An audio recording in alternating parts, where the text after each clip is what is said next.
100 জন পাগলকে উন্নত চিকিৎসার জন্য প্লেনে করে বিদেশে নিয়ে যাওয়া হচ্ছে। এই পাগলদের মধ্যে একটা পাগল হচ্ছে স্মার্ট পাগল। সেই স্মার্ট পাগল প্লেনের ককপিটের দরজা খুলে ককপিটের মধ্যে ঢুকে পাইলটকে বলল, এই পাইলট, তুই এখান থেকে সর, আমাকে প্লেন চালাইতে দে। পাইলট বলল, সর্বনাশ, এই পাগল ককপিটের দরজা খুললো কিভাবে? পাইলট বুদ্ধি করে সেই পাগলকে বলল, প্লেন চালাইতে চাইলে একটা শর্ত আছে। পাগল বলল, কি শর্ত বল? পাইলট বলল, এই প্লেনের মধ্যে যে পাগলেরা হাউকাউ করছে, ওদের হাউকাউ বন্ধ করাইতে পারলেই তোমাকে প্লেন চালাইতে দেব। পাগল বলে, তুই একটু দাঁড়া, আমি আসতেছি।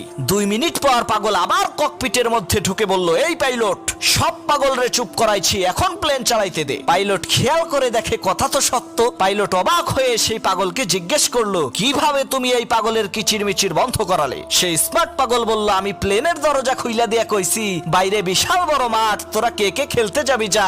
সব পাগলেরা মেঘের রাজ্যে খেলতে গেছে।